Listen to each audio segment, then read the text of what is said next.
자, 오늘 10월 13일 마감 시황 말씀드리도록 하겠습니다. 오늘도 우리 시장이 개박살이 났습니다. 정말. 어, 오늘 제가 하루 종일 주식 방송을 보니까 대부분 이제 얘기하는 게 뭐냐면은 CPI 지표 발표로 인한 시장의 경계감 이런 얘기를 합니다. CPI 지표 시장 예측치보가 높게 나올 겁니다. 제가 오늘 장전 시장에서 말씀드렸죠. PPI 지표가 높게 나왔기 때문에 CPI 지표도 높게 나올 거고, 그래서 어제 미국 시장이 변동성이 심했다라는 말씀을 드렸습니다. 저도 아는 사실을 전 세계 글로벌 애널리스트들이 모를 리가 없고, 방송에 나오는 사람들은 모르겠습니다. 뭐 알아서 그러는 건지 모르면서 그러는 건지, 할 말이 없어서 그러는 건지, 왜 빠지는지 몰라서 그냥 CPI 타고 있는 건지 모르겠는데, 지금 제 생각은 경계감으로 인한 하루 요 정도가 맞습니다. 현재 독일 시장이 0.25% 상승, 영국이 0.44% 하락. 영국이 좀 예민하죠. 그렇기 때문에 조금 더 하락폭이 있고, 프랑스 0.22%, 유로스톡스는 유럽에 있는 기업들 중에서 대표적인 기업들을 모아놓은 게 유로스톡스입니다. 0.23% 정도 하락입니다. 이탈리아 0.16% 상승, 스위스 0.6% 하락. 여러분들 대충 알만한 나라들이죠. 뭐 스웨덴 0.15% 상승, 러시아 1% 넘게 상승하는데, 러시아는 최근에 많이 빠졌고, 여기 뭐 노노입니다. 얘네 주식은 뭐 알 수가 없습니다. 그리고 본인들이 유럽이라고 주장하는 터키가 0.92% 상승. 대충 이 정도가 전반적으로 소폭 하락인데, 대충 이 정도가 경계감으로 인한 하락이죠. 경계감으로 인한 하락은 한 요 정도 됩니다. 시장 컨셉보다 좀 많이 안 나온다 했을 때, 미국 시장이 버텨주면은 유럽 시장도 버티는 거고, 미국 시장이 무너진다 싶으면은 같이 무너지겠죠. 아마 요거 정도 흐름일 거고, 제 생각에는 생각보다 CPI 지표의 발표가 그렇게 크지 않을 거예요. 왜냐면은 장전에도 말씀드렸지만은 이미 올해 75bp 인상하고 50bp 인상할 겁니다. 그리고 미국에서 많은 경제학자들, 그리고 우리 지금 언론에서는 지금 안 나오고 있는데, 언론에서는 되게 부정적인 뉴스만 나오잖아요. 언론하고 공매도들하고 진짜 결탁한 게 아닌가 싶을 정도로 부정적인 뉴스가 나오고, 또 이제 부정적인 뉴스가 클릭 수가 좀 많나 보죠. 돈 벌려고 그러는 건지 모르겠는데, 실제 꽤 적지 않은 사람들의 견해들이 슬슬 어떤 얘기가 나오느냐, 금리 인상으로 인한 인플레이션을 잡는 거는 이제 한계치에 거의 다 왔다. 그래서 이제부터의 인플레이션은 우크라이나 전쟁 때문으로 봐야 되는 게 아닌가. 우리가 지금 당장은 뉴노멀 시대에 산다고 봐야지, 이거를 계속 금리 인상해가지고 잡기는 힘들지 않을까라는 이야기들도 나오고 있고, 특히 최근에 유럽 파운드화 위기 같은 경우도 우리가 눈여겨볼 필요가 있습니다. 우리가 계속 이제 우리 언론에서 보는 거는, 영국에서 이제 감세 정책 때문에, 그 리스크 때문에 빠졌다 뭐 이렇게 알 수 있겠지만은, 유럽 연기금이 갖고 있는 자산의 상당 부분이 미국 채권이고 또 영국 채권입니다. 우리나라 연기금도 미국 채권 가지고 있고 한국 채권 가지고 있겠죠. 근데 계속 금리가 올라갑니다. 그러면 채권 가격은 떨어집니다. 금리와 채권 가격은 반대입니다. 오래되신 분들은 왜 금리와 채권 가격이 반대인지는 제가 강의를 몇 번 했었으니까 알고 있을 텐데, 혹시 모르시는 분들은 이제 저희 각 방에 조금씩 여러 개 나눠져 있거든요. 방에 올려주시면 제가 다시 또 설명을 해드리겠습니다.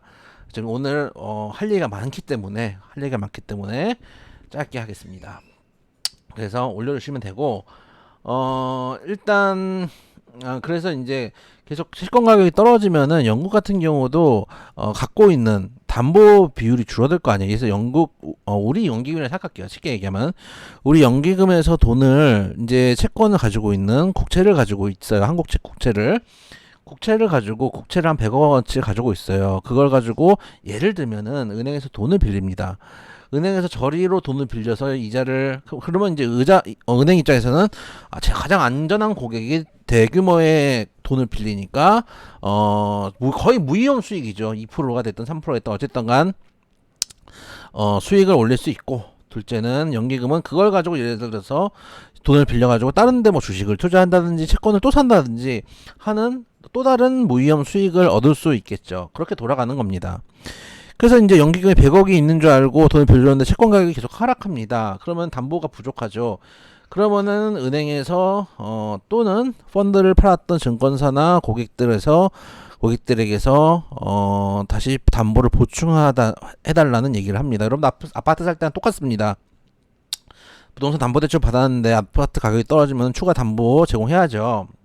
그런 상황이 영국에서 벌어진 겁니다. 여기서 추가적인 금리 인상을 한다는 건 미국에서도 되게 부담스럽습니다. 영국에서 만약에 무너지면은 이 여파가 미국에도 올 수 있는데, 미국만 살아보겠다고 해서 여기 추가 금리를 인상하면은 미국 채권금리 당연히 올라가겠죠. 미국 채권금리 올라가면 영국 채권금리 올라갑니다. 영국 채권금리 올라가면 영국 채권 가격이 떨어집니다. 그러면 다시 또 영국의 연기금은 죽을 상을 쓰겠죠. 우리나라도 마찬가지입니다. 우리나라 지금 외환보유 계속 줄어들고 있다는 얘기 나오죠. 환율 방어에서 줄어든 게 아닙니다. 그것도 있겠지만은 대부분은 뭐냐면 미국 채권 가지고 있는 것들이 채권 가격이 빠지고 있기 때문에, 채권 금리가 올라가고 그만큼 채권 가격이 빠지고 있기 때문에 계속 변동성 자산을 갖고 있는 거예요. 계속 가격이 변화하는 거예요. 그래서 떨어지는 거예요. 그런 것 때문에 저는 미국에서 이번 CPI 발표 이후에 스탠스가 엄청나게, 물론 말로는 계속해서 금리 인상은 긴축 계속 돼야 된다 정도 하지만 점도표를 능가하는, 그리고 내년에도 아주 부정적으로 추가 금리 인상을 강하게 하는 이야기를 하기는 힘들 것이다. 그래서 오늘 CPI 발표가 나서도 아마 변동성이 꽤 나올 수 있겠지만은 그게 과연 정말 시장을 부서뜨릴 정도의 리스크일까라는 생각을 합니다. 그래서 그거를 특히 미국 주유 선물이 반영을 하고 있다고 봅니다. 보시면 그냥 보합 정도입니다. 뭐 엄청 빠진 것도 아니고 엄청 올라간 것도 아니고, 나스닥 0.11% 빠졌고 다우가 0.15% 올라갔습니다. 미국 사람들은 오늘 CPI 안 좋게 나올 거 모를까요? 어제 PPI 지수 봤는데 더 잘할 겁니다. 그럼에도 불구하고 지수 선물 별 문제 없습니다. 별 문제 없습니다. 불안 심리 때문에 변동성이 나올 수는 있겠지만 이제 어느 정도 CPI에 대한, 인플레이션에 대한 부분은 지수에 반영됐다고 보는 겁니다. 그러면은 우리나라는 왜 이꼬라질까요? 첫째, 신라젠입니다. 옛날에 LG 엔솔이 상장됐을 때도 그랬지만은 덩치가 큰 종목이 재상장이 되니 거래량이 쏠립니다. 특히 지금 손실 보고 계신 분들, 지금 60-70%씩 나신 분들 수두룩 빽빽합니다. 왜냐면 저는 이제 방송에서 문자를 받잖아요. 종목 상담 문자를 받잖아요. 그럼 60-70%는 카카오만 해도 70% 80% 나 있는 상황이기 때문에 수두룩 빽빽한데, 그 승부를 한 번에 보고 싶은 거죠. 그러니까 신라젠의 수급이 막 몰립니다. 그래서 상한가까지 들어갔죠. 거래량 얼마나 많이 터졌습니까? 거래량 터진 거 보십시오. 어마어마하게 터졌습니다. 그런데 이제 내일도 거래량이 터지겠죠. 그래서 단기적으로는 신라젠이 수급을 뺏어간 측면이 있고, 그거를 내던지는 개인들이 있으니까 단기적인 수급 변동이 클 것이다가 하나요. 근데 사실은 이제 신라젠하고 사실 LG 엔솔을 비교할 수는 없죠. 시가총액 자체가 다르니까. 비교할 수는 없다고 봅니다. 그게 주 이유, 모든 이유라고 볼 수는 없고, 둘째는 개인 외인의 공매도입니다. 지난 시간엔가 제가 마감 시황할 때 보여드렸는데 공매도가 9월부터 급격하게 늘고 있습니다. 원래 한 17억 주, 18억 주 정도 파치다가 지금 19억 주, 20억 주까지 넘어가 있는 상황입니다. 정부의 문제인데, 예를 들어서 공매도 금지를 하려면은 어제 긴급회의했을 때 공매도 금지! 이렇게 하면 됩니다. 오늘부터. 근데 그것도 아니에요. 그리고 우리는 공매도 금지 안 하겠다 하면은 그것도 나쁘지 않다고 봅니다. 근데 지금 모든 시장에서 다들, 개인 투자자들 그렇게 생각하셨잖아요. 아, 할 건데 왜 빨리 안 하지? 어차피 할 건데 왜 안 하지? 이렇게 하고 있잖아요. 그러면은 기관 외인들 입장에서는 어떻게 생각할까요? 공매도를 친 입장에서는 빨리 지금 부셔놔야지 나중에 쇼커버링 칠 때 편한 겁니다. 싸게 살 수 있잖아요. 공매도가 뭡니까? 10,000원짜리 주식 빌려가지고 10,000원에 팔고 나중에 이거 주식 떨어지면 4,000원쯤 되면은 사가지고 다시 갚는 거 아닙니까?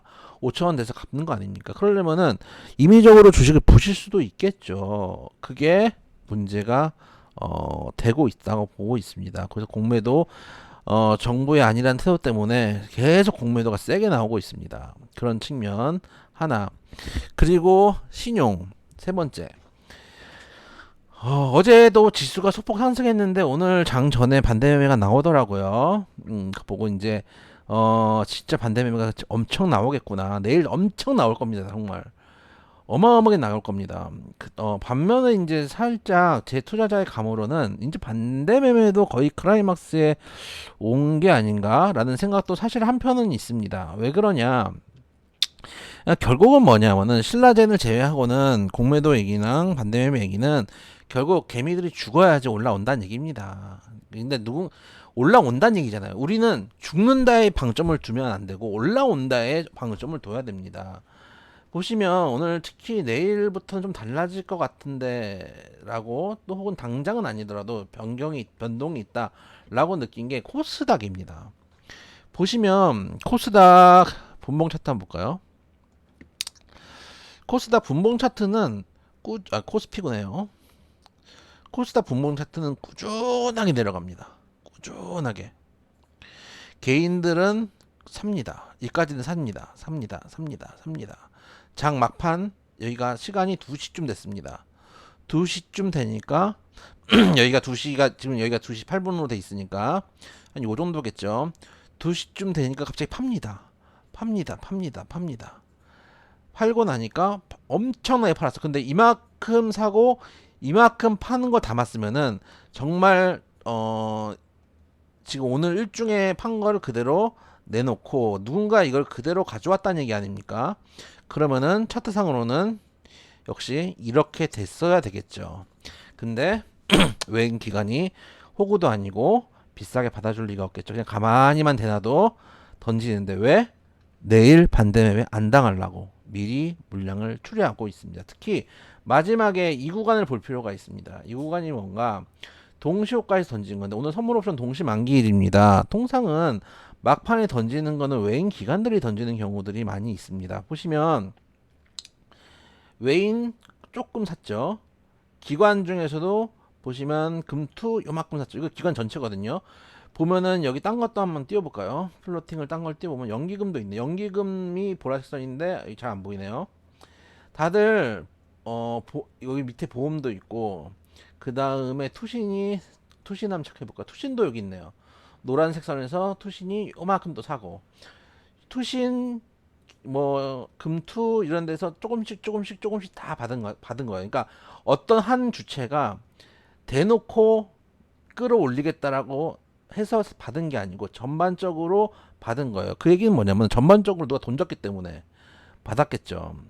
개인이 던졌으면 통상 개인은 이렇게 동시호가 매매를 잘 안 합니다. 근데 동시호가 던졌다는 얘기는 내일 반대 매매 나올 걸 보고 동시호가 때 어쩔 수 없이 끌어 던진 겁니다. 자, 코스피 한번 볼게요. 코스피 개인들은 그래도 살만하겠죠. 코스피도 마찬가지 올라왔다가 코스피도 마찬가지입니다. 계속 빠지는데 개인들이 빠지니까 그래 오늘은 반등 주겠지 과도하지 낙폭 과도하다 갑니다. 근데 장마판 될수록 아씨 내일 반대매매 나오는데 어쩔 수 없다 이까지 갑니다. 그리고 장 막판에 휙 이게 이제 진짜 포지션 잡은 거죠. 보시면은 기관이 휙 엄청 크게 던지잖아요. 기관이 진짜 못된 것들이 정부가 말을 하면 그냥 그래 넌 떠들어라요. 휙 던지니까 외인이 훅 다 받은 거예요. 받고 개인은 얼떨결에 좀 받은 것 같아요. 호가가 있는 거 막 많은 양은 아니니까. 그래서 지금 오늘 특히 개인이 많이 하고 있는 코스닥을 보면은 개인이 동시호가 전 그리고 코스피도 마찬가지입니다. 코스피 코스닥 공이 반대매매 몰리니까 어쩔 수 없이 장이 빠짐에도 불구하고 던지는구나 라는 생각이 들고 최근에 차트를 제가 또 하나 준비를 했는데 이거 어디 갔니? 차트를 하나 준비를 했는데 이겁니다. 보시면 잘 보이나요? 보시면 이게 개인의 신용 잔고입니다. 꽤 많이 올라오긴 올라왔습니다. 보시면 이때도 이게 때가 코로나죠. 코로나 때도 신용 잔고가 훅 줍니다. 반대매매 그 당시에는 반대매매 진짜 심하게 터졌어요.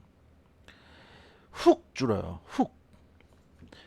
그리고 항상 그랬듯 반대매매가 터지고 나고 개인들이 떨궈져 나가니까 주가가 올라옵니다. 근데 이때는 좀 양상이 다릅니다. 외인 기관보다 개인들이 신용까지 써가지고 엄청난 힘으로 끌어올린 겁니다. 주가를 엄청난 힘으로 끌어올린 거죠. 그래서 대주거래는 지우고, 대주거래는 별 의미가 없으니까. 자, 보면은 그러다가 올라오다가 어느 순간부터 빠지기 시작합니다. 이거 와 이제 많이들 먹었으니까 차익 실현하자라고 하면서 빠졌을까요? 이런 것들은 그런 걸 수도 있겠죠. 근데 여러분들도 잘 아시겠지만 개인들은 절대 빠졌을 때 매도하지 않습니다. 물을 탑니다.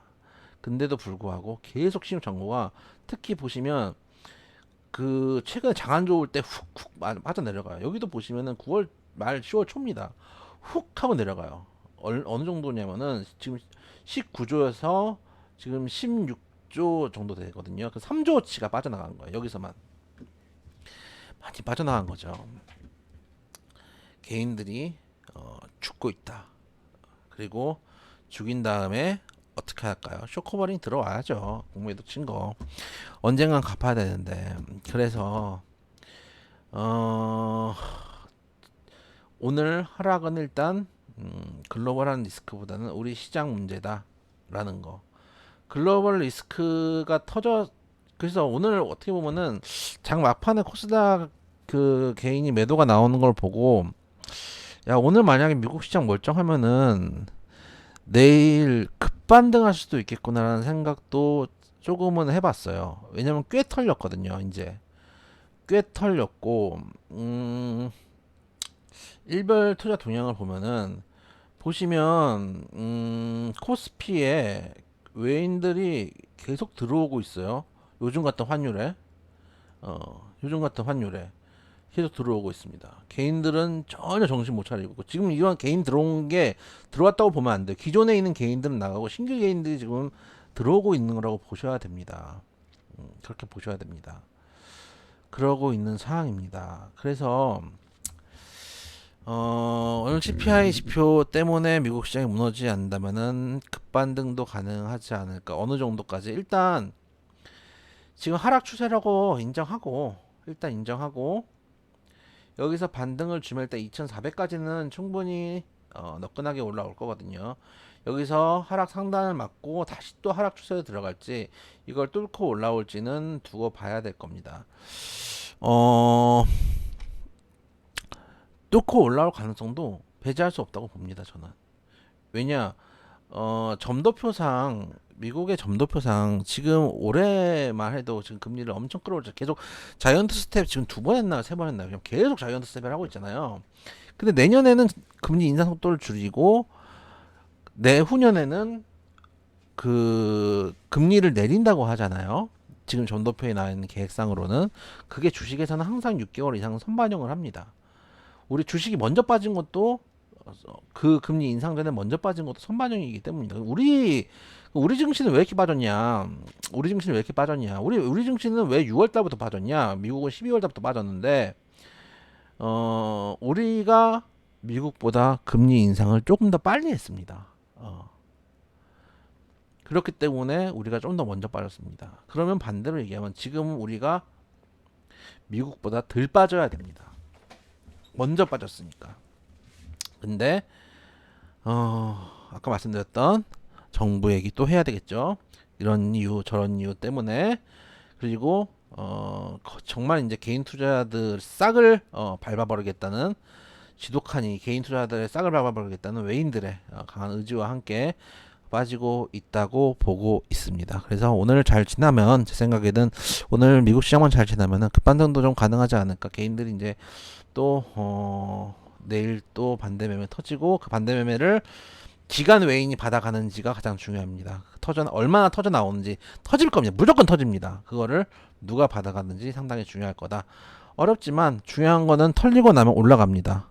털리는 사람이 될 것인지 올라가는 사람이 될 것인지, 그것은 여러분들이 생각하시기 나름입니다. 저는 그런 생각을 합니다. 저는 주식을 평생 업으로 생각하고 있는데, 전문가라서 게 아니라 전 다른 회사 다닐 때 이 업종에 이제 전문적으로 들어오기 전에, 이 업종에 들어온 지 6, 7년 됐는데 주식은 대학교 때부터 했죠. 2006년 정도부터 했던 것 같아요. 한 몇 년 했죠? 그럼 16년? 17년 정도 한 것 같은데, 딴 회사에 다닐 때, 금융회사 다닐 때도 있었고, 건설회사 다닐 때도 있었는데, 그때마다도 주식은 항상 했어요. 여러분도 그렇죠. 다른 생업을 하시면서 하시니까. 근데 저는 그때도 항상 쉬울 때나 어려울 때나 이거 계속 한다. 당연히 하는 거다. 이렇게 생각하면서 했어요. 손실을 볼 때도 있고 수익을 볼 때도 있었겠죠. 근데 여러분들은 주식을 평생 할 수 있는 동반자로 생각하고 있나요? 그만큼 진지하게 생각을 하고 계신가요? 그래서 좀 진지하게 주식을 생각하시고 도망갈 생각보다 어떻게 헤쳐나가야 될까를 고민하셨으면 좋겠다라는 말씀을 드려보도록 하겠습니다.